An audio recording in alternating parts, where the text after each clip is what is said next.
Doctor. Doctor. Bác sĩ. The doctor is very kind. The doctor is very kind. Bác sĩ rất tốt bụng. Nurse. Nurse. Y tá. The nurse helped the patient. The nurse helped the patient. Y tá đã giúp bệnh nhân. Patient. Patient. Bệnh nhân. The patient is waiting. The patient is waiting. Bệnh nhân đang chờ. Clinic. Clinic. Phòng khám. She went to the clinic. She went to the clinic. Cô ấy đã đến phòng khám. Hospital. Hospital. Bệnh viện. He works in a hospital. He works in a hospital. Anh ấy làm việc ở bệnh viện. Medicine. Medicine. Thuốc. Take this medicine daily. Take this medicine daily. Uống thuốc này mỗi ngày. Pill. Pill. Viên thuốc. Take one pill after meals.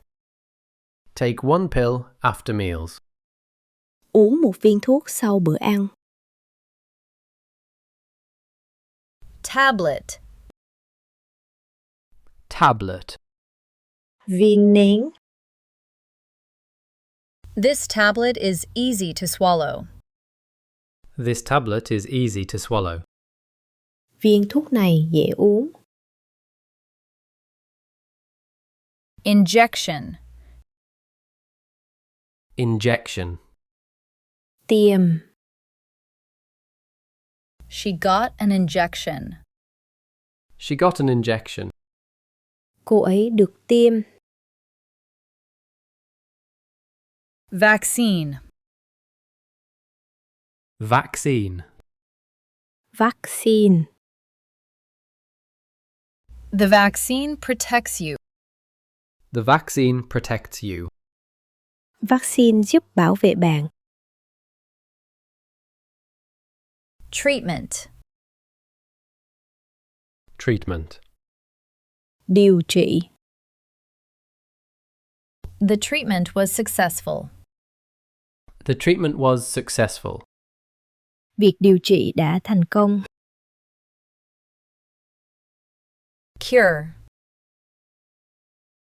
Cure. Chữa khỏi. There is no cure yet. There is no cure yet. Hiện vẫn chưa có cách chữa khỏi. Recover. Recover. Hồi phục. He is recovering well. He is recovering well. Anh ấy đang hồi phục tốt. Rest. Rest. Nghỉ ngơi. You need more rest. You need more rest. Bạn cần nghỉ ngơi nhiều hơn.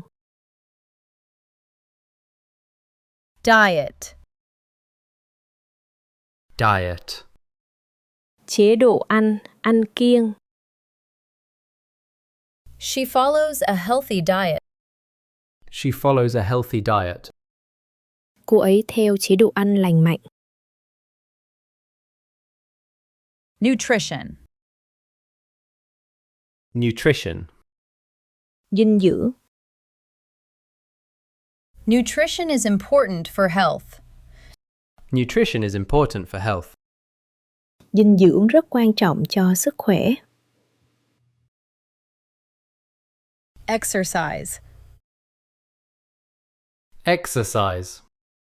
Tập thể dục. Exercise every day.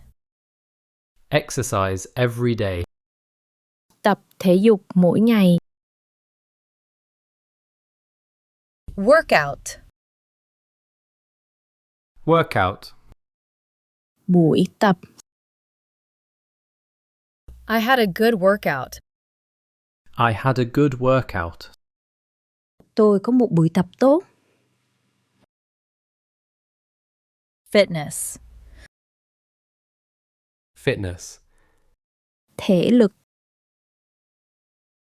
Fitness improves your life. Fitness improves your life. Thể lực giúp cải thiện cuộc sống. Weight. Weight. Cân nặng. He wants to lose weight. He wants to lose weight. Anh ấy muốn giảm cân. Height. Height. Chiều cao. What is your height? What is your height? Chiều cao của bạn là bao nhiêu?